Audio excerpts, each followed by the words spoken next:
And I just want to share, I've been on the school board now for a little over a year, and just some of the things that have happened and what I've seen, and give you a little bit of an update. And anytime you have a question, please interrupt me. I'd love to, focus on what you're interested in. And I guess I've said, for people who don't have kids in the school system, why should you be concerned about what's happening in the Buncombe County Board of Education? And if you don't even live in Buncombe County, what's happening here is similar to what's happening in a lot of counties in North Carolina. The same sorts of issues and kind of patterns exist in other school districts as well. We have a budget of $250 million operating budget, plus right now there's a balance of $30 million in a capital fund. So it's close to $300 million. In all, so it's a good chunk of money. In fact, it's more than double what the entire city of Asheville's budget is. It's also maybe close to 3/4 of what the county budget is. Linda can probably tell me what that is. But so it's a lot of money. Where the Buncombe County Schools is the second largest employer in the county as well. So there's a lot of reason to be concerned about what your Board of Education, what kind of decisions we're making. And one concern when I got on the board was about transparency. And actually in today's Asheville Tribune, there is an article about transparency. And it kind of traces the history when I came to the board in 2010 and said you have a grade of D as in dog on nctransparency.com. And so subsequently they did post a lot of information on their website, and we do have teacher salaries, everybody's salaries are posted on there.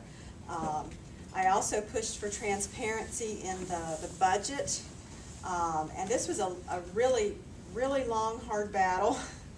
And I finally got the book of my dreams last week, and you can all have a copy online. This is under the Finance Department on the Buncombe County School website. Look for the 2011-12 budget on there. And it is absolutely fantastic. It may even be the first of its kind in the state. Our Chief Financial Officer, Mary Parker, did an outstanding job on this, and everybody should try to take a look at it. It's actually really interesting. I mean, it's not like boring stuff here. You'll be fascinated. In fact, I have a handout for everybody.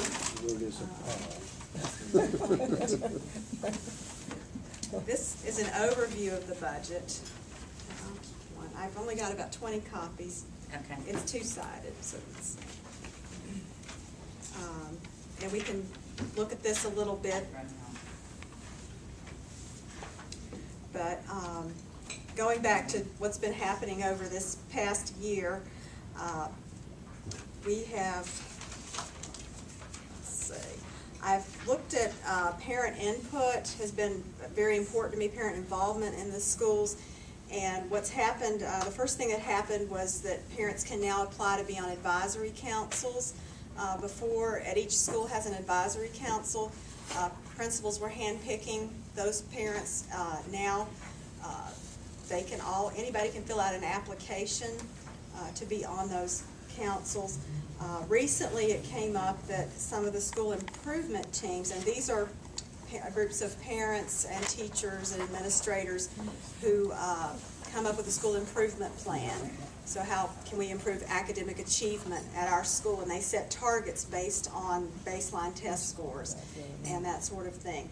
And a lot of parents don't even know these teams exist. They don't know advisory councils exist still. But what's happening, some schools were having closed meetings, and these are public bodies. So immediately the board attorney said these meetings all have to be open. So they're now open to the public, and the general statutes say that these school improvement teams have to have substantial parent involvement, and that has not occurred in many cases. So right now it's a matter of educating parents. I have requested, that we have an automated calling system so they can inform all the parents that there is this opportunity to be on a school improvement team or advisory council. They have not chosen to utilize it yet for that purpose. So I'm hoping maybe if anybody wants to write a letter to the editor or anything, you can just look up school improvement teams, general statutes, and it'll tell you exactly what it is and what we're supposed to be doing in our system. So that's some of the things happening in that area of parental involvement. The chart that was handed out sums up, is an overview of our budget, basically the pie chart.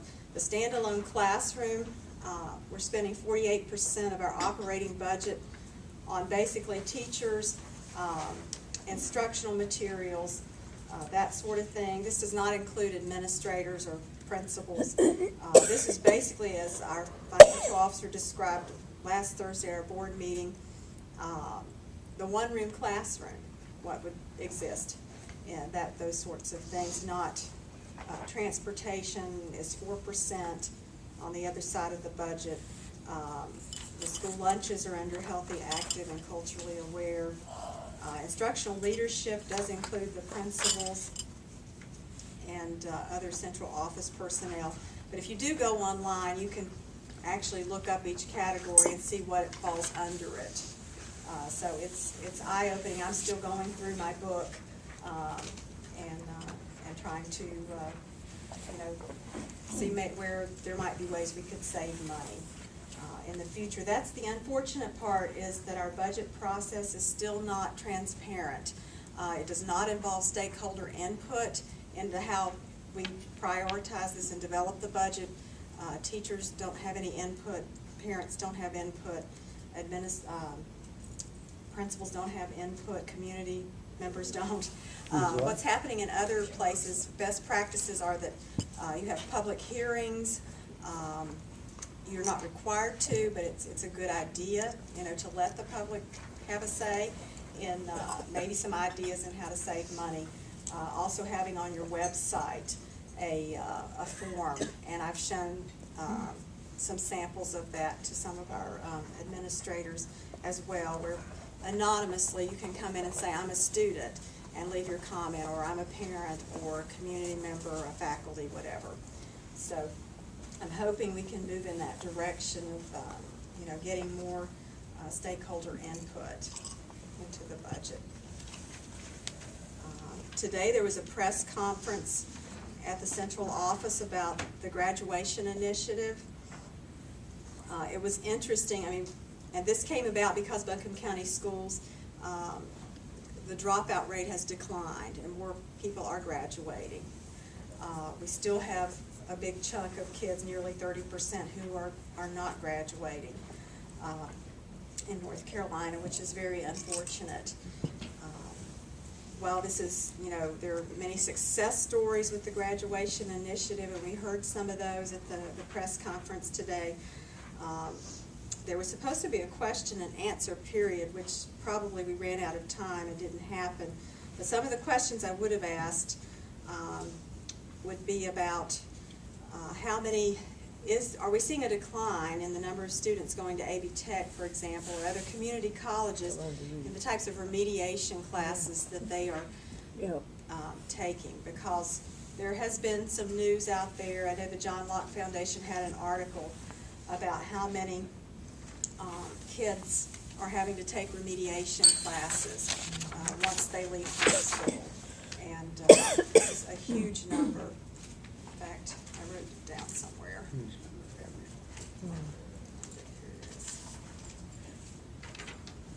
Yeah, it's actually nearly 2/3 of our children are graduating and going into community college system and end up needing remediation for classes they were not prepared for in high school.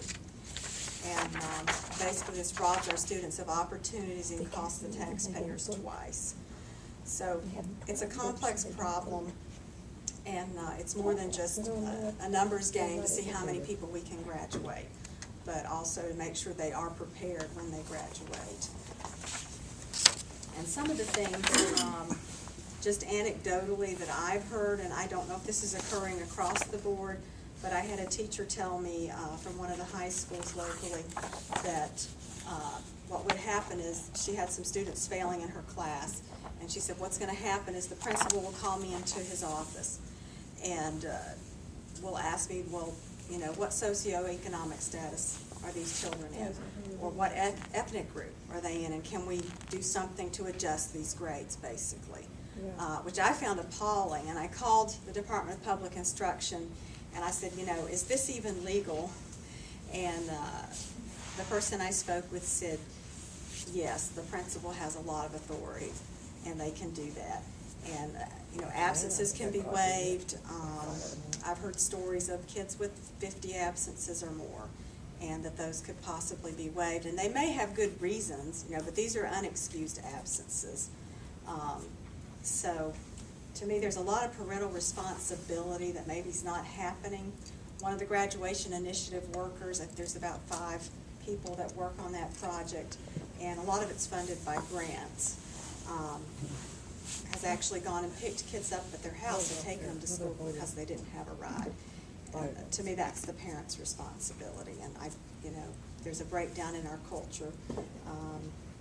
But I think, in a way, we've also enabled this to happen too, and we need to hold parents accountable for their kids' education. And I wanted to talk about another thing that came up Thursday night at our school board meeting, and developing a religion policy for distribution of religious materials and expression of religion in classrooms. This has been in the news, and maybe you've heard about it at North Windy Ridge High School, where the Gideons had dropped Bibles off for distribution, passive distribution, which is perfectly legal. And then there was a complaint from a pagan parent, and then she ended up taking some spell books to also be distributed, although these were worn copies that had been written in. There were no 2 that were the same, perhaps. There were not enough copies for every student, and the Gideons had supplied enough for all the students, and those were new copies of the Bible. So it wasn't really comparing apples to apples, but this situation arose. So the spell books were not handed out because someone in the Buncombe, not the school board, but somebody decided that we would not have any distribution until we came up with a policy. And our attorney came up with a policy. We had our first reading Thursday night, and I wasn't the only one that had some concerns with the policy. Basically, you can go on the U.S. Department of Education website, and they explain religious expression and what is allowed in schools. If you know, you can wear a cross, if a teacher can wear a cross necklace, or you know, this sort of thing. And our policy summed that up. And then we got to the part about religious distribution of materials, or distribution of religious materials, sorry. And that part basically just said, well, we're going to let the principals decide. They'll decide the time, the place, the manner of the distribution, and they can get advice from the superintendent or the attorney. And that's the problem, where the board is supposed to be a policy-making board. Yeah. And we are just, you know, passing the buck on to the principals. We're having the government agency, so to speak, make the policy rather than the elected officials make the policy. So we are supposed to approve our policy on at the March 1st meeting. I don't know that it's going to be revised by then, but